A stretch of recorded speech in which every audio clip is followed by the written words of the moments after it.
Passo a palavra, então, ao doutor Vinícius Carrasco, que é economista-chefe da Stone Pagamentos S.A.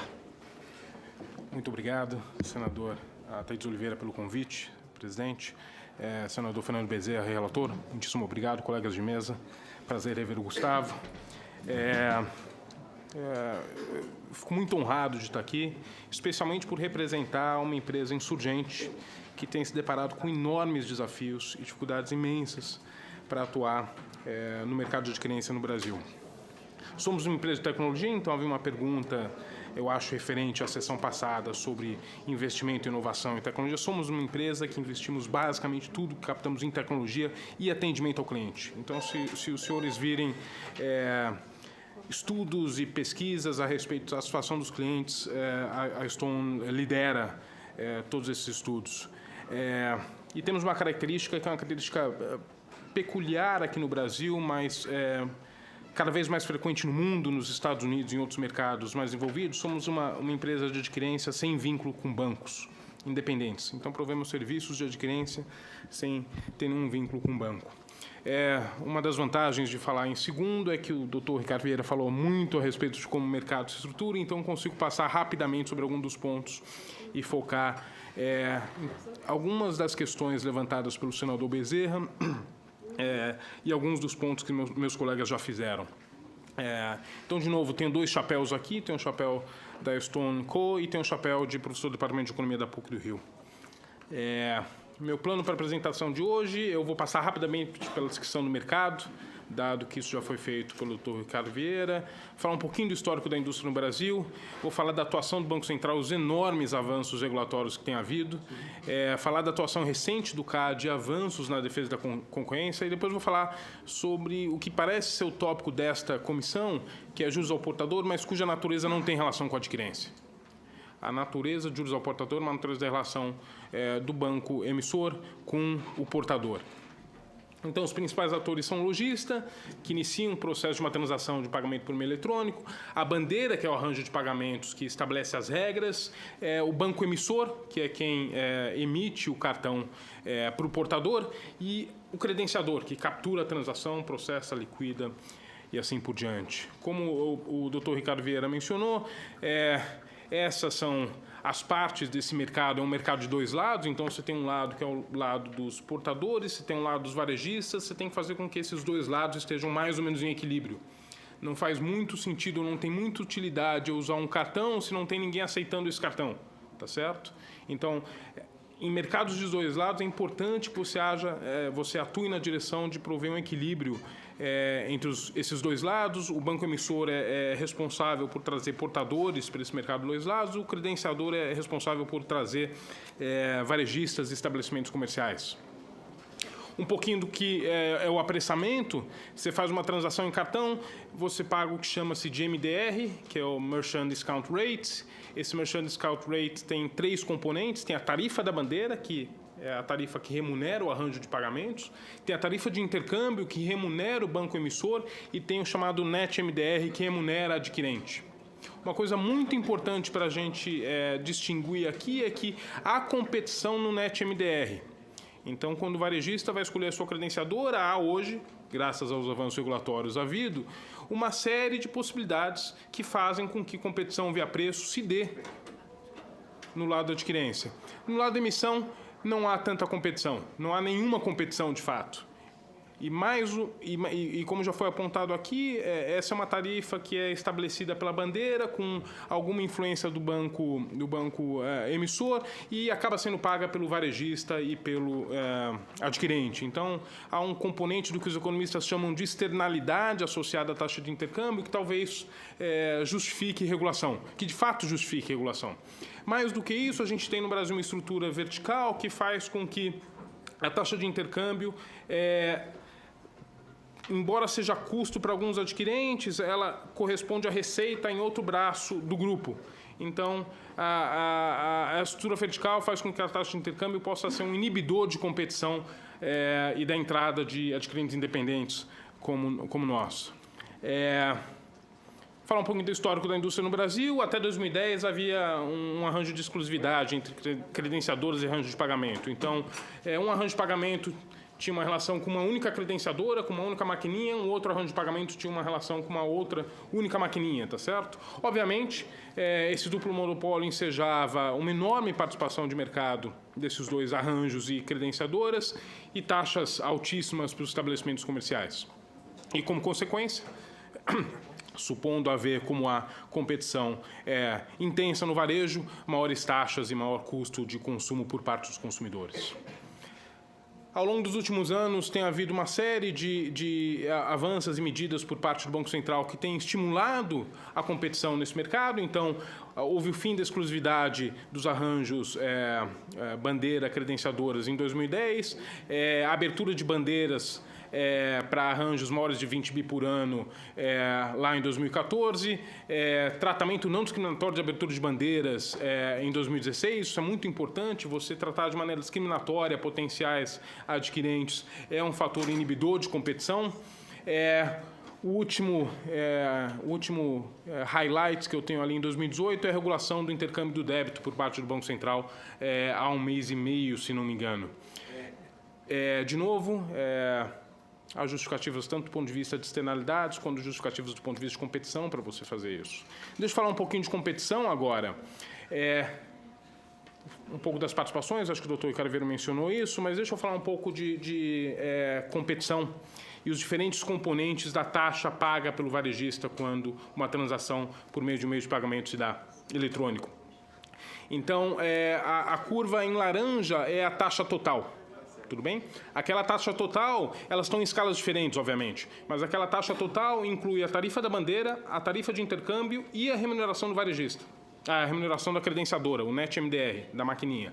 Tudo bem? O que a gente vê é que a taxa total, em razão dos avanços regulatórios e o estímulo à competição que houve, tem caído a despeito da participação da tarifa de intercâmbio ter subido. Então, o que a gente pode tirar daí, eu já respondo uma das perguntas trazidas, se não me engano, pelo senador Fernando Bezerra, é que há, sim, enorme competição no mercado de adquirência. Aqueles avanços que eu descrevo no slide anterior fez com que, de fato, se tivesse muita competição do lado das maquininhas, o que fez com que os preços caíssem a despeito de um componente do preço ter subido, que é a tarifa de intercâmbio. A gente vê ali em 2013 um aumento substancial da tarifa de intercâmbio associada a uma dimensão a mais verticalização que houve nesse mercado.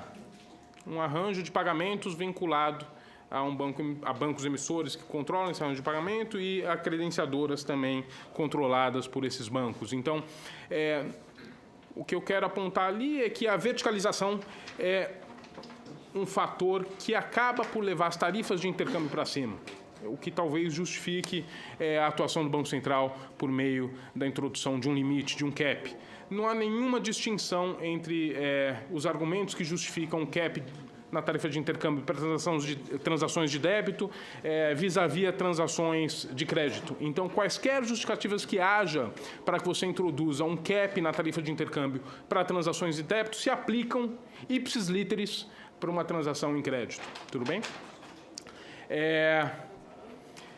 Mencionar, então, algumas das atuações do Bacen, que tentam estimular ainda mais competição nesse mercado.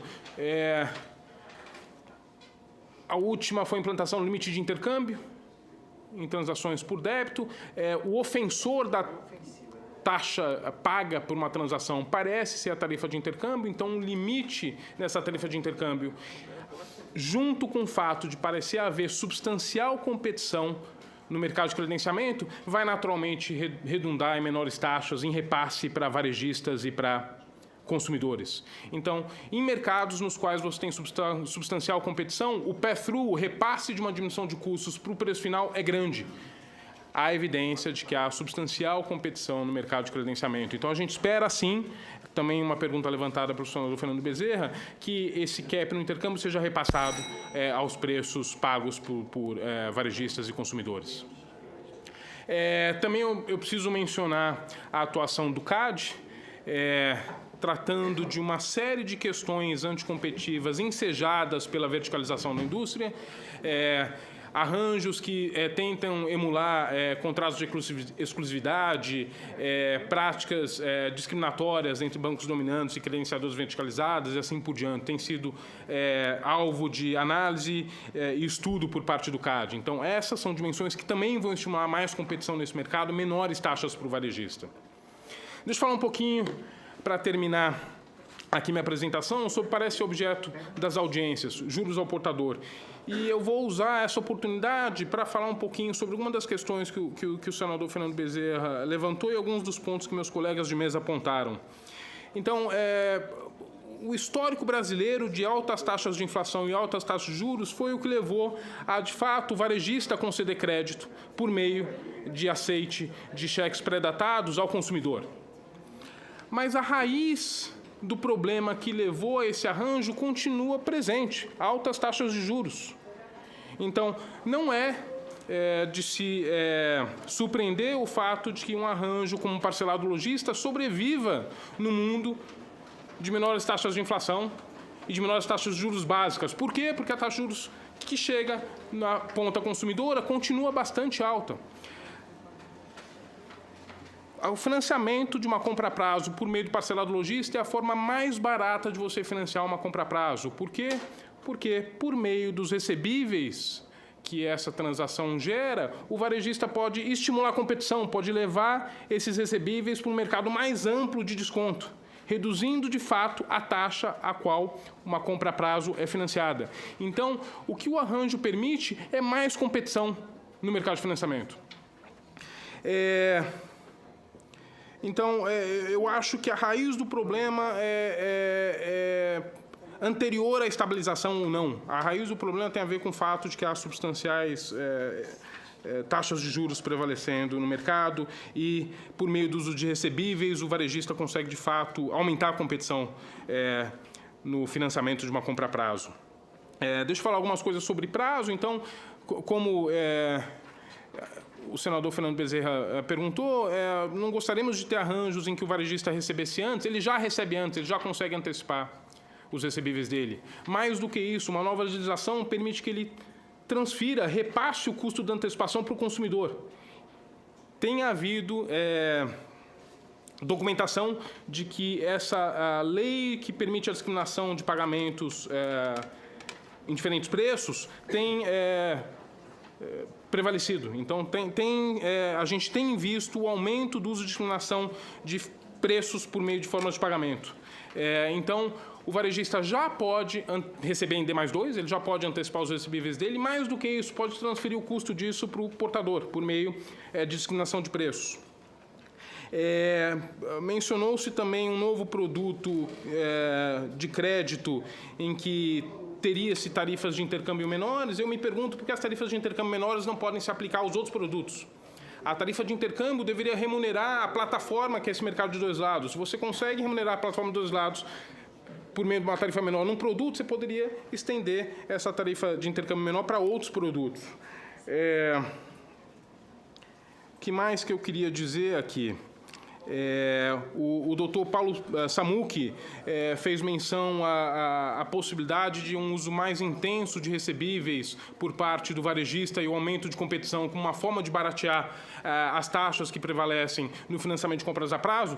Perfeito. Então, mais competição sempre leva a menores taxas. Então, de algum jeito, você consegue fazer com que o varejista, empoderado dos recebíveis, tenha acesso a mais potenciais antecipadores, a taxa vai ser menor. E ele pode, uma vez mais, repassar essa taxa de antecipação ao consumidor final. Então, a taxa vai, de fato, incidir sobre o consumidor. Então, não vai haver um subsídio cruzado entre consumidores que compram com cartão e um consumidor que paga por meio de dinheiro. Se eu consigo transferir o custo de antecipação para quem paga em cartão, não vai haver um subsídio cruzado, que é uma coisa que a gente quer evitar. Então, o parcelado lojista é a forma mais barata de financiar transações a prazo. Por quê? Porque empodera o varejista com recebíveis que ele pode levar para o mercado mais amplo e antecipar, e acho que há formas de você aumentar a competição em antecipação. O registro centralizado é uma forma de fazê-lo, o marketplace no qual ele consiga vender e postar seus recebíveis também é uma forma de fazê-lo.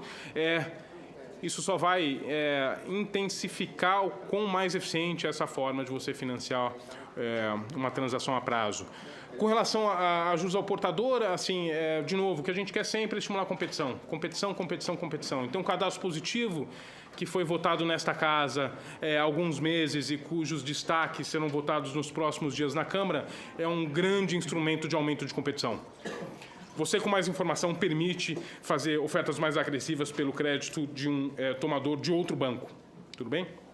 O que mais? A gente pode ter mecanismos opcionais, como mecanismos de portabilidade de crédito que aumentem a competição nesse mercado. Então, o que a gente precisa fazer é criar mecanismos de aumento de competição. De novo, eu sugiro aqui, eu enfatizo aqui que o que acontece com o parcelado lojista é o fato de que consigo estimular a competição por meio do empoderamento, por meio de recebíveis do varejista. É isso que a gente quer fazer em todos os mercados. Eu acho que eu termino por aqui. Eu posso voltar nas questões que, porventura, houver ao fim da sessão. Agradeço a Vossa Senhoria. Passo a palavra ao doutor Vinícius Carrasco. Muito obrigado, senador. Acho que respondi grande parte das perguntas dos senadores Dário Berg, Lindbergh Farias, Eduardo Lopes ao longo da minha apresentação. Eu queria reforçar aqui a mensagem de que não há mágica. A única mágica possível é mais competição. Então, mais opções para o consumidor, para o varejista, acesso. Então, eu cito aqui a resolução 469 do CMNE de 1 mês e meio atrás, que basicamente garantiu acesso a novos players, a serviços bancários que eles não tinham acesso antes, e sem acesso não tem competição. Boa regulação. O Dr. Gustavo Loyola citou as reformas que houve no início dos anos 2000, aprovadas por este Congresso e estudadas pelo Bacen do Hermínio Fraga, pela Secretaria de Política Econômica do Marcos Lisboa, depois já no governo Lula, que permitiram queda por meio de melhoras institucionais e melhor acesso a garantias, o que também permite mais competição. Então, acho que o nome do jogo é competição, competição, competição e acesso para que haja mais competição. Na indústria que a gente está, a questão do acesso é especialmente importante, dada a estrutura vertical que a gente se depara. Então, bandeiras, bancos, credenciadoras e até liquidação. Mas a gente está avançando muito, muito rápido. Eu não tenho palavras para enaltecer o trabalho do Banco Central e da Autoridade Antitrust em garantir que haja competição. Então, competição. Agradeço Vossa Senhoria e faço aqui uma...